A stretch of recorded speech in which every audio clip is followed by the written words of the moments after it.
मंडी जिला के धर्मपुर विधानसभा क्षेत्र में बालन कटान को लेकर भाजपा द्वारा सवाल उठाए जा रहे हैं। इसकी जांच के लिए कमेटी का गठन किया गया है। वहीं CM media advisor Naresh Chauhan ने भाजपा पर मामले में राजनीति करने के आरोप लगाए हैं। उन्होंने कहा कि यह मामला सदन में भी उठा था और मुख्यमंत्री सुखविंदर सिंह सुक्खू ने कहा था कि इस तरह का यदि कोई कटान हुआ होगा तो उसकी जांच की जाएगी। इसको लेकर भाजपा द्वारा जांच करने के लिए कमेटी बनाई गई है। ये भाजपा की राजनीतिक मजबूरी है, जबकि सरकार की ओर से वन विभाग के अधिकारियों को इसको लेकर पहले ही निर्देश जारी कर रिपोर्ट तलब की गई है। क्या कहना है सीएम के मीडिया एडवाइजर नरेश चौहान का, सुने। ये मामला जो है विधानसभा के दौरान उठा था और उसको लेके हमारी सरकार और माननीय मुख्यमंत्री जी ने साफ अपनी मंशा बड़ी साफ है कि हम हर चीज के लिए अगर ऐसी बात हुई होगी तो उसकी इंक्वायरी के लिए तैयार है। भाजपा ने खुद एक अपनी टीम बनाई है तो उनको इंक्वायरी करने देनी चाहिए कि अगर उनको कुछ लगता है। लेकिन हमारी सरकार इस मामले में अभी कल की बात या परसों की बात आप समझें कि मुख्यमंत्री जी ने और सरकार ने एक फैसला लिया है। पूरे प्रदेश के अंदर जो है ग्रीन जो पेड़ है, हरे पेड़ों को काटने में और गिराने में पूरी तरह से प्रतिबंध लगा दिया। मैं समझता हूँ एक बहुत बड़ा फैसला हो जिससे पूरी तरह से ग्रीन फेलिंग जिसको आप कहते हैं वो बंद हो जाएगी। और ये इस चीज को दर्शाता है कि हम इसको लेके गंभीर हैं।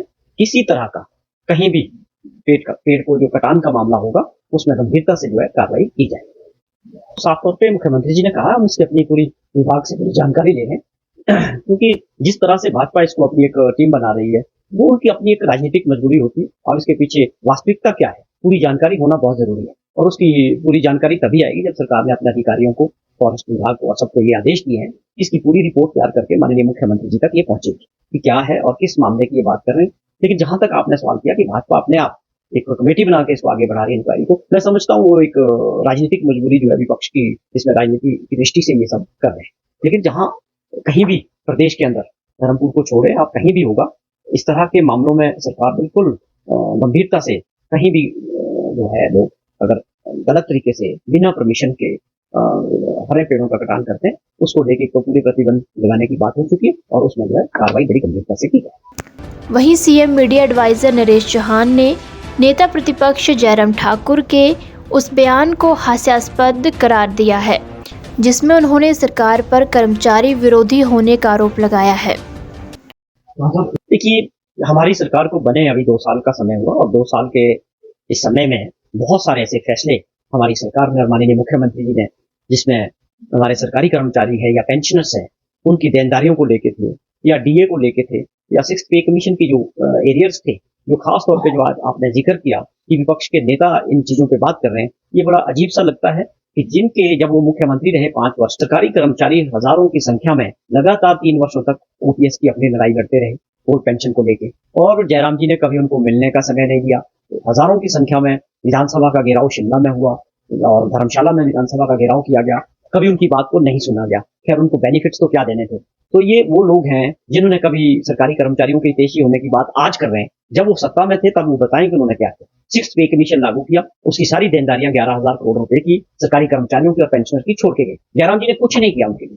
तो आज इस तरह की बात करना कांग्रेस सरकार के लिए, जिन्होंने आते ही सबसे बड़ा पहला फैसला ओपीएस लागू करके 1,36,000 सरकारी कर्मचारियों को उसका लाभ दिया और हिमाचल प्रदेश देश के अंदर पहला राज्य बना जिन्होंने ओपीएस को लागू किया।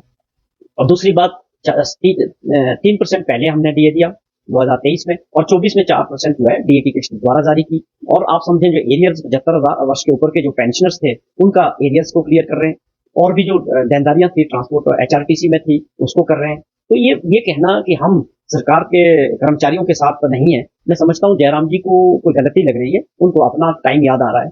हम हर तरह से, और जहां लोगों की प्रमोशंस हैं या आप देखें कि भर्तियों की बात करें, 6,000 के करीब तो खाली एजुकेशन विभाग में जो है भर्तियों का प्रोसेस चला हुआ है, चाहे वो डायरेक्ट भर्तियां हो रही है या बैच वाइज भर्तियां हो रही है। 31,000 के करीब सरकारी कर्मचारियों की जो है युवा साथियों को रोजगार के रास्ते खोले हैं जो उनके 5 वर्ष में भी नहीं थे, हमारे ये 2 वर्ष के ये कार्यकाल में रहे हैं। तो ये आरोप जो है राजनीतिक दृष्टि से टोटली बिल्कुल गलत है, खासतौर पे उस व्यक्ति द्वारा जो खुद सरकारी कर्मचारियों के विरोध में रहे, ओपीएस का विरोध करते रहे। हमारी सरकार ने जो है हमेशा सरकारी कर्मचारियों से अच्छे रिश्ते रखे। हिमाचल से जुड़ी हर बड़ी अपडेट के लिए बने रहिए EWN24 news, choice of Himachal के साथ।